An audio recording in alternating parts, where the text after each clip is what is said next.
और देखिए पूर्व पीएम का घर जो है वो अभी भी आग की लपटों में, ये जानकारी सामने आ रही है। पुष्प कमल दहल के घर में आग लगी और कल प्रदर्शनकारियों ने घर को फूंक दिया। जानकारी ये मिल रही कि अभी भी ये घर आग की चपेट में है। ये देखिए, ये तस्वीर हम आपको दिखा रहे हैं। ये former prime minister of Nepal, पूर्व प्रधानमंत्री पुष्प कमल दहल का मकान है और इसमें आग लगाई गई और अभी भी बताइए जरा कि इस घर से धुआं उठ रहा है। पुष्प कमल दाहाल प्रचण्डको घरमा यसरी आगजनी गरेका छन्।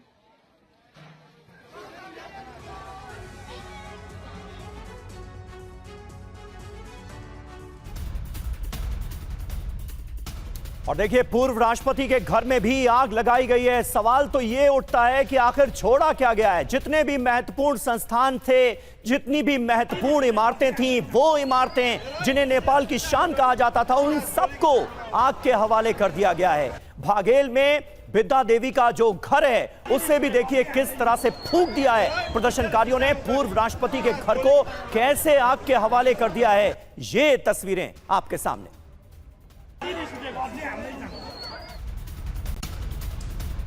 और मंत्रियों के घर को आग के हवाले किया गया है और कई घर ऐसे हैं जिनसे आग की लपटें उठती आज भी नजर आ रही हैं। ये देखिए, कल प्रदर्शनकारियों ने इन तमाम घरों को आग के हवाले कर दिया था। मंत्रियों को जान बचाकर भागना पड़ा। जो पकड़े गए वो बुरी तरह से पीटे गए और उनके घरों का क्या हाल किया है प्रदर्शनकारियों ने, ये आप देख सकते हैं इन तस्वीरों में। ये 3 तस्वीरें इस वक्त आपके सामने हैं। एक तो बाघोल में विद्या देवी का घर जला दिया गया, आग के हवाले कर दिया गया। मंत्रियों के घरों में आग लगा दी गई। पूर्व पीएम के घर में आग लगा दी गई।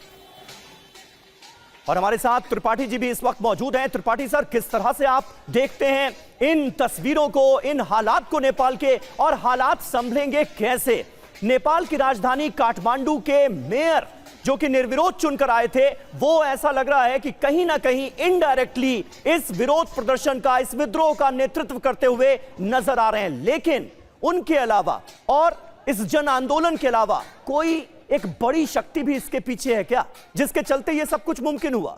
देखिए, सबसे पहले तो ये कि यहाँ पर ऐसा हुआ क्यों, और अगर विरोध था तो बिल्डिंग्स को आग लगाई गई, लोगों को पकड़ के पीटा गया, एक मंत्री के पत्नी को जला दिया गया जिंदा।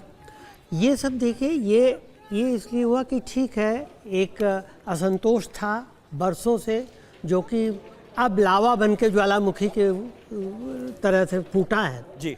और इसके पीछे तात्कालिक कारण तो खैर जो वो सोशल मीडिया की बात रही हो, लेकिन पिछले 1-2 साल में, आप ज़्यादा दूर न जाएं तो पिछले 1-2 साल में केपी ओली की स्टाइल ऑफ फंक्शनिंग जो थी उस पर बहुत सवाल उठने लगे थे। उनके अपने लोग उनसे किनारा काटने लगे थे और केपी ओली अपने को लार्जर देन लाइफ प्रोजेक्ट करने में लगे हुए थे।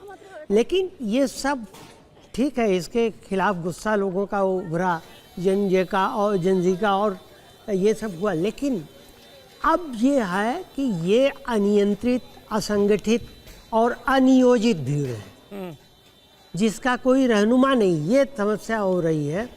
तो लोग गवर्नमेंट प्रॉपर्टी को जला रहे हैं जो कि बाद में उन्हीं के जिम्मे आएगा। तो अब इसमें आगे क्या हो, आगे ये हो सकता है कि जैसे कि बालन शाह की बात आ रही है कि बालन शाह जो काठमांडू के मेयर हैं, भारत के प्रति उनका रुख अच्छा भी रहा है। वो विश्वेश्वरैया इंस्टीट्यूट से उन्होंने एमटेक किया है, रैपर है। और बिल्कुल, ये सर ओपन एंड क्वेश्चन है कि आखिर किस तरीके का फॉर्मूला बनेगा।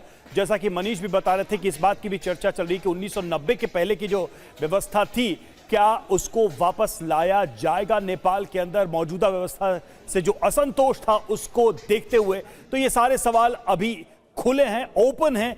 हमें लगता है कि शायद बातचीत के बाद, सेना के साथ मंत्रणा के बाद इसका कोई रास्ता भी निकले। और देखिए, नेपाल में सैन्य शासन के बावजूद हिंसा का दौर अभी भी नहीं थम रहा है। कल किस तरह से मंत्रियों को भीड़ से बचाकर निकाला गया, उसकी तस्वीर हम आपको दिखा रहे हैं। ये देखिए, हेलीकॉप्टर के जरिए जो मंत्री फंसे हुए थे उनको भी रेस्क्यू किया गया, निकाला गया सेना के द्वारा। नेपाल में मंत्रियों के रेस्क्यू का वीडियो ये सामने आया। हेलीकॉप्टर से इन मंत्रियों को यहां से निकाला गया। हिंसा और आगजनी के बीच इनको यहां से एयरलिफ्ट किया गया, क्योंकि सड़कों पर ये जा नहीं सकते थे। सड़कों पर जो मंत्री पकड़े गए उनकी क्या हालत भीड़ ने की, ये सबने देखा था। ऐसे में सेना ने इन्हें एयरलिफ्ट करना उचित समझा और ये तस्वीर उसी की।